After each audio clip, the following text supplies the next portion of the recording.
Bapak Mama, saudara-saudara yang terkasih dalam Yesus Kristus, Salam. Mari kita saling jabat tangan, katakan satu dengan yang lain, Tuhan memberkatimu.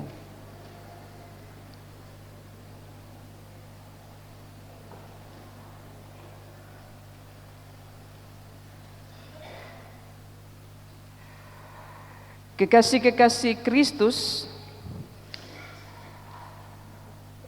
dunia itu selalu menuntut saudara dan saya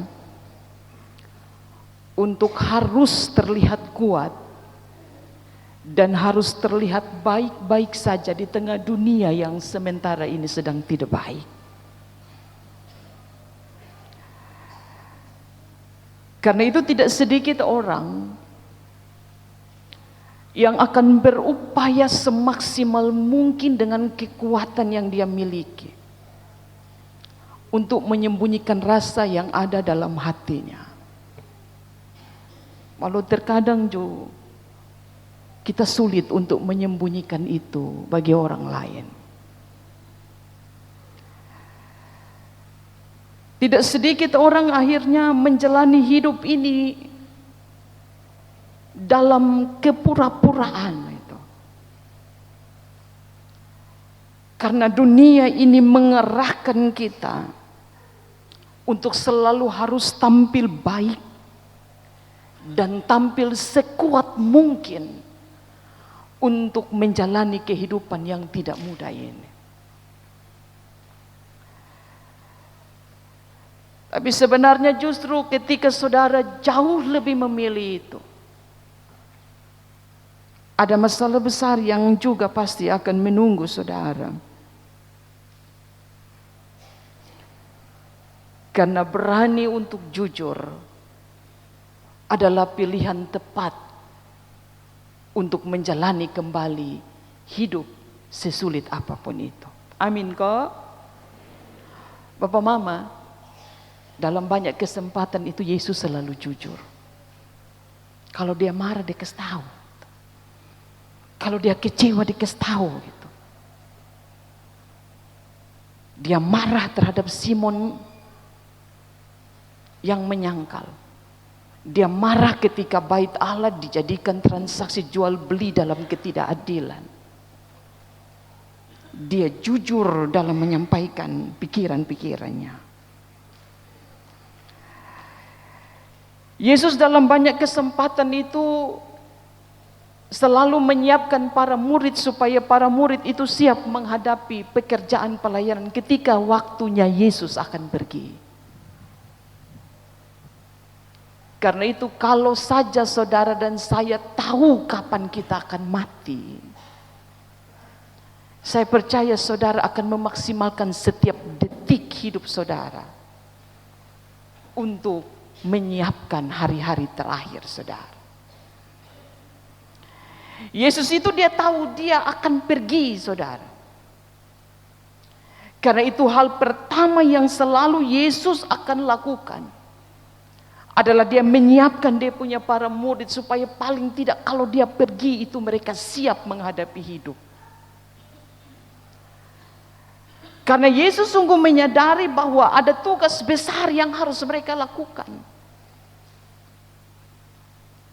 Saya ajak kita periksa beberapa catatan dari teks Injil menurut Yohanes. Jadi bacaan kita di bawah tema karya Allah Tritunggal melalui gereja. Hal yang pertama saudara, catatan pertama. Yesus sungguh sadar benar bahwa akan ada masa di mana kebersamaan dia dengan para murid itu selesai. Tapi di sisi lain Yesus juga sadar, dia tahu benar bahwa setelah dia pergi itu, para murid akan berhadapan dengan sebuah konteks kehidupan yang tidak mudah.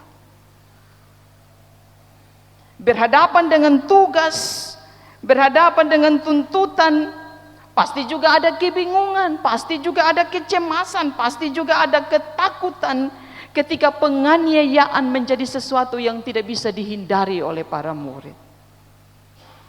Dan karena itu Bapak Mama, kalau kita baca setiap kesaksian, pemberitaan, cerita-cerita, narasi tentang Yesus bersama dengan para murid, yang selalu Yesus lakukan dan tidak pernah dia lupakan adalah menyiapkan mereka secara baik, supaya ketika dia pergi mereka siap untuk menjalani tugas itu.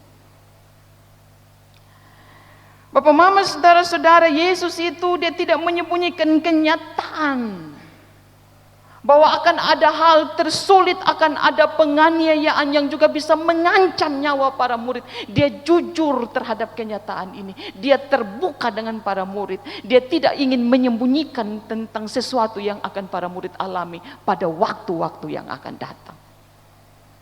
Karena itu dia sudah omong tentang penganiayaan, saudara. Dia sudah omong tentang penolakan. Dia sudah omong tentang berita-berita atau semua hal yang akan para murid jumpai. Dia omong secara terbuka. Tapi dia tidak pernah membiarkan mereka kehilangan harapan. Yesus jujur, tapi Yesus tidak sementara sedang membiarkan mereka kehilangan harapan karena berita-berita yang terkesan menakutkan itu. Karena itu Bapak Mama, kalau kita pelajari apa yang Yesus sampaikan dalam narasi-narasi ini, kejujuran daripada Yesus itu bukan untuk kastaku ini murid dong. Tapi kejujuran dari Yesus itu paling tidak untuk menyiapkan mereka supaya ketika mereka berhadapan dengan kenyataan itu, mereka tahu bahwa guru mereka itu sudah pernah jauh sebelumnya menyampaikan itu kepada mereka. Apakah saudara pernah juga membangun sebuah cerita-cerita kecil dengan anak-anak, menyampaikan bahwa hidup besok-besok itu tidak mudah, saudara? Apakah saudara pernah membangun sebuah percakapan-percakapan kecil dengan anak-anak kita bahwa papa mama ini tidak tahu ini dunia gitu, saudara?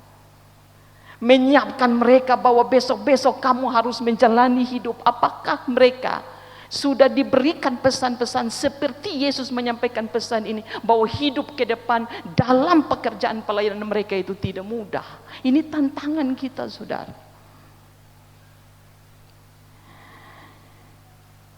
Yesus jujur dengan kesulitan-kesulitan itu karena Yesus tahu bahwa para murid yang ditinggalkan itu harus kemudian melanjutkan estafet pelayanan itu.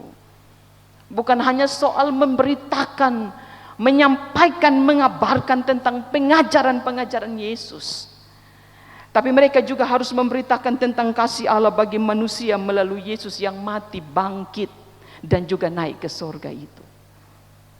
Sebuah pemberitaan yang tidak mudah di tengah-tengah konteks sosial dan politik pada waktu itu, di mana mereka pun keadaan itu tidak kuat, saudara.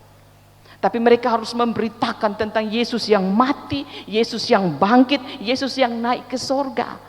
Seorang juru selamat yang justru menyelamatkan karena mati tanpa daya di atas kayu salib. Ini pemberitaan yang sulit diterima oleh orang banyak dari segi ini, saudara.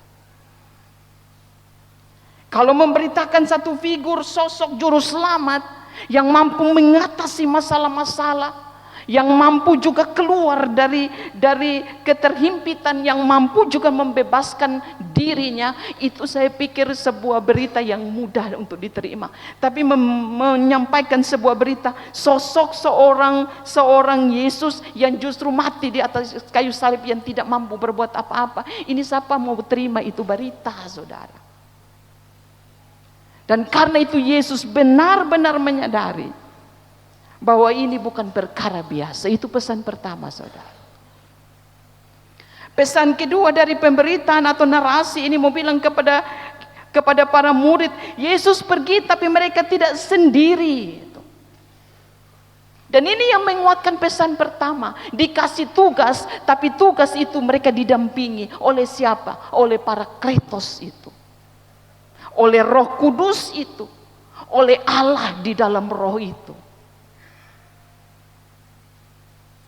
Karena itu Papa Mama, berita yang kedua ini mau katakan bahwa ada roh penghibur, ada penolong.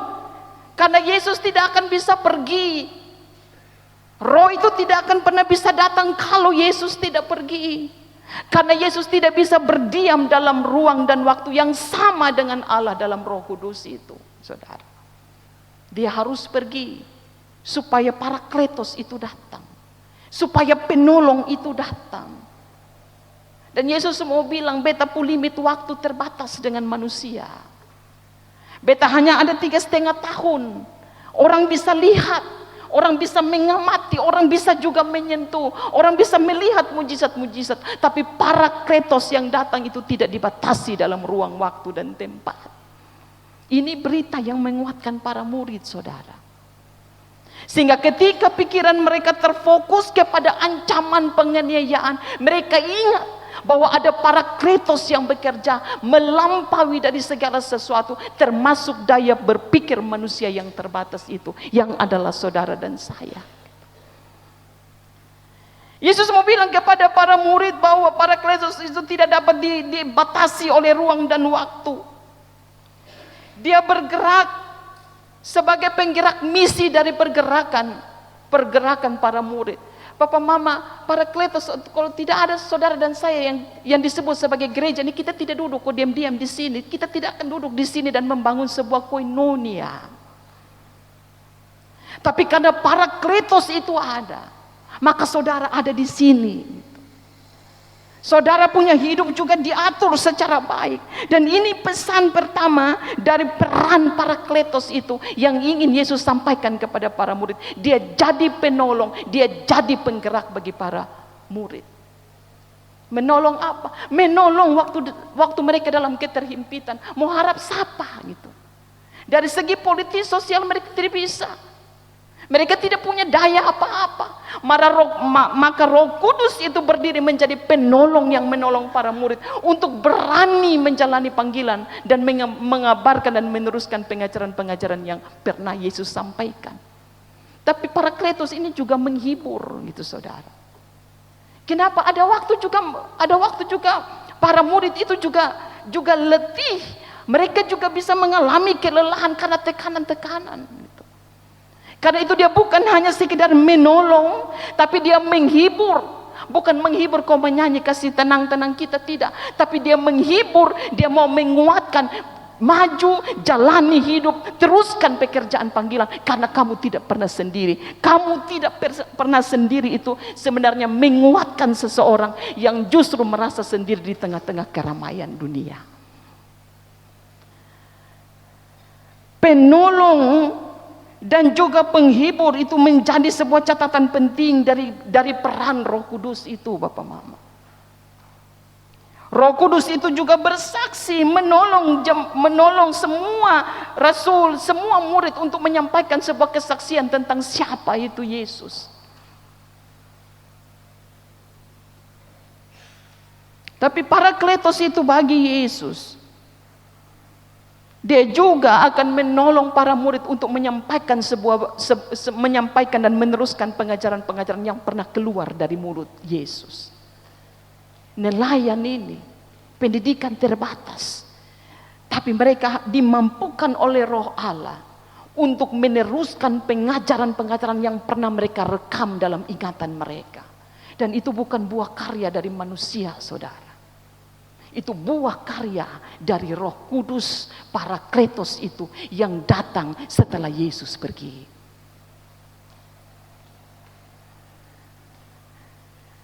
Oleh karena itu, Bapak Mama, ketika pemberitaan itu sampai di ujung bumi, ada orang yang diselamatkan.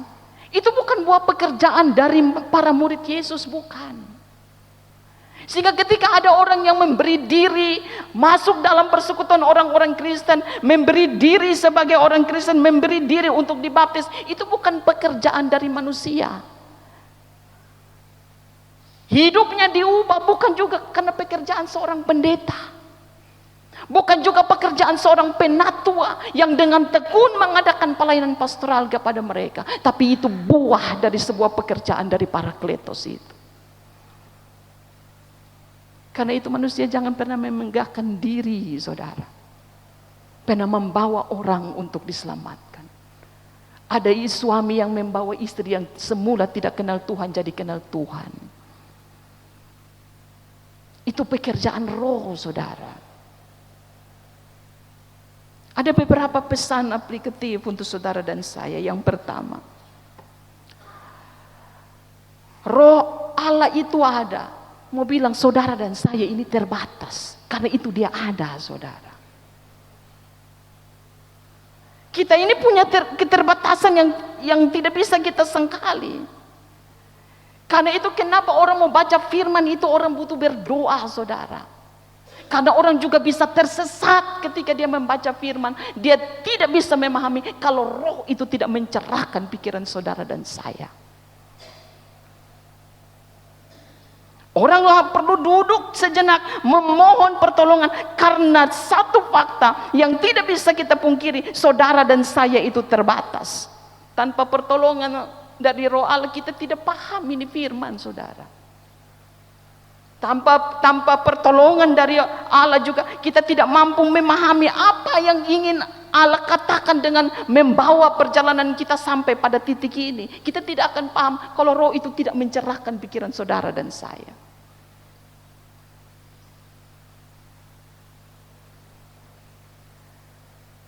Roh itu mengingatkan saudara dan saya ketika kita lupa.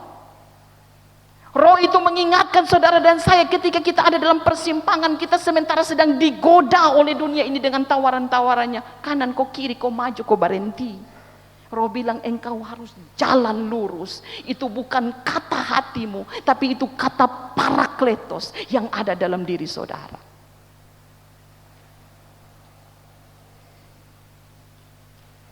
Dia menyatakan kebenaran. Dia yang memimpin kita ke dalam seluruh kebenaran. Karena sejatinya manusia tidak dapat melihat kebenaran kalau roh itu tidak menunjuk pada kebenaran itu sendiri. Karena itu kalau bicara tentang roh itu saudara, bicara juga tentang kesediaan dari roh kemanusiaan saudara untuk membuka diri dan menerima dia bekerja dengan maksimal.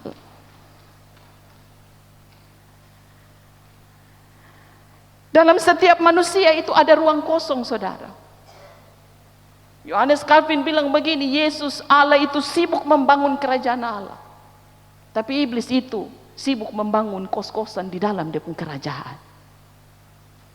Karena itu dalam diri saudara percayalah, Tuhan Allah sisihkan satu ruang yang kosong. Dan ruang itu dinamakan ruang tentang keterbatasan.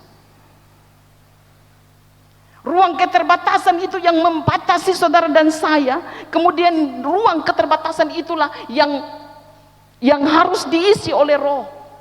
Roh itu harus isi itu ruang keterbatasan. Kosongnya saudara akan tetap ada pada kami terbatas Tuhan. Karena itu kita ini hanya terus mengaku dosa karena keterbatasan, jatuh dosa yang sama. Besok kita buat lagi. Karena ruang itu tidak pernah diisi oleh roh Allah. Saudara dan saya punya ruang kosong.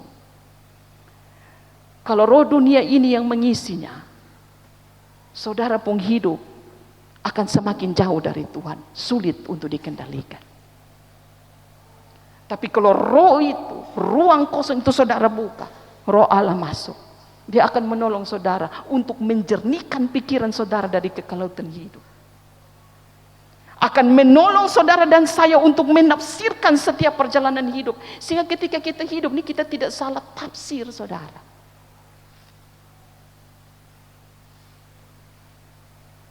Keterbatasan manusia itu adalah gambaran ruang kosong. Dunia ini menawarkan supaya ruang kosong itu diisi. Diisi dengan apa? Diisi dengan harta, diisi dengan jabatan, diisi dengan kesenangan, diisi dengan kemewahan, diisi dengan apa? Diisi dengan semua yang nikmat. Sehingga manusia menjadi apa? Dia haus, tapi yang dia minum itu air garam. Sehingga ketika dia minum dia haus terus, saudara. Karena ruang kosong itu tidak diisi oleh Allah, oleh roh Allah melalui Parakletos itu. Sebenarnya ruang kosong kenapa Tuhan Allah sisihkan, Bapak Mama?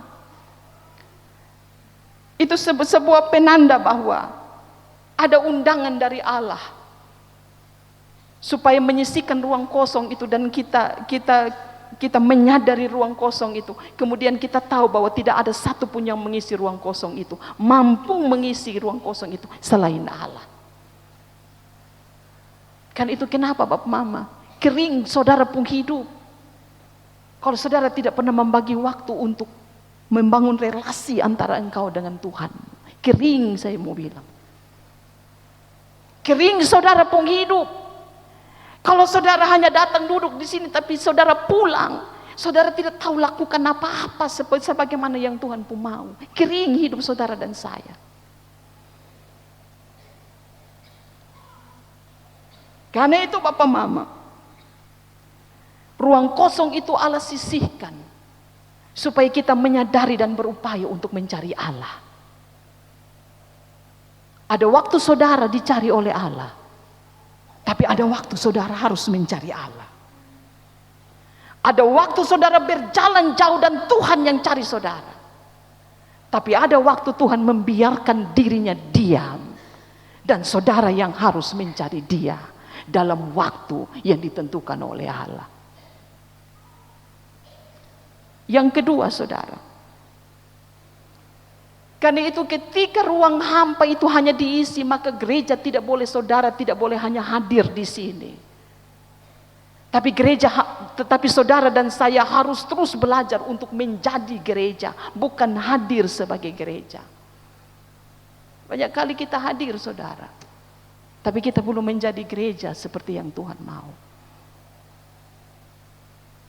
Kita belum menjadi kehadiran kita belum menjadi kehadiran yang menghidupkan orang lain. Roh itu dia ruach dalam bahasa Ibrani, yang berarti apa? Angin, roh Allah. Karena itu roh Allah itu dia bisa bergerak, dia bisa dalam simbol angin sepoi-sepoi basah. Dia tegur kotong pelan saudara. Dia sapa saudara pelan. Tapi ingat, angin itu juga bisa menegur saudara dengan caranya yang keras. Sehingga ada angin sepoi-sepoi basah, tapi ada juga angin seroja yang bisa menegur saudara dan saya, mencabut hidup saudara sampai pada akar-akarnya. Kenapa roh itu disebut sebagai ruah? Karena dia angin. Dia tidak bisa dilihat, tapi dia bisa dirasakan. Karena itu kenapa saudara, semua yang melihat bahwa burung merpati, lidah-lidah api, itu simbol. Salah satu dari sekian banyak simbol dari Parakletos itu. Dia bisa mewujud dengan apa saja.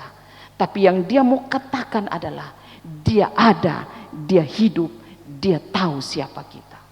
Yang ketiga, Parakletos itu mau bilang kepada saudara dan saya, dia tahu siapa saudara dan saya. Dia tahu kita punya kemampuan saudara. Dia tahu batas-batas kita. Dia tahu bahwa pertumbuhan rohani itu bukanlah sebuah perjalanan yang instan, yang langsung jadi, yang hari ini saudara mau bilang, saya terima Yesus, besok saudara pun hidup bersih. Tidak. Allah itu tahu saudara dan saya bergumul dengan kedagingan. Karena itu kenapa Parakletos itu datang dan menjadi penolong yang terus mengajarkan tentang semua yang baik untuk hidup saudara dan saya. Parakletos itu datang dan dia mau kasih tahu bahwa dia tahu siapa kita. Para murid itu baru diberitahukan oleh Yesus bukan di awal perjalanan, tapi hampir di penghujung perjalanan Yesus ketika dia mau memasuki penderitaan dan kematian. Kenapa? Karena Yesus tahu kalau pemberitaan tentang penganiayaan itu justru disampaikan di awal perjalanan, murid-murid tidak akan kuat berdiri menjadi seorang pengikut Kristus. Saya pikir ini juga berita untuk saudara dan saya. Mengenal Allah itu adalah sebuah proses saudara. Mengadakan sebuah pertobatan itu juga kita bisa jatuh bangun. Mengadakan pemulihan hidup juga kita juga bisa ada dalam tikungan-tikungan perjalanan yang tidak mudah. Tapi kalau saudara dan saya masih duduk di sini dan bilang engkau tetap juru selamat, ruang kosong saudara juga sementara sedang diisi oleh roh Allah itu. Roh yang menolong saudara dan saya. Roh yang terus bekerja di dalam keterbatasan saudara dan saya. Roh yang terus menolong kita untuk membangun sebuah relasi-relasi yang baik bersama dengan orang lain. Karena pekerjaan roh itu tidak dapat saudara batasi. Tapi roh itu bekerja dia menuntut respon dan peran dari saudara dan saya untuk diam dalam diri saudara. Tidak hanya hari ini, tapi sepanjang helaan nafas itu Tuhan masih beri kepada saudara dan saya. Amin.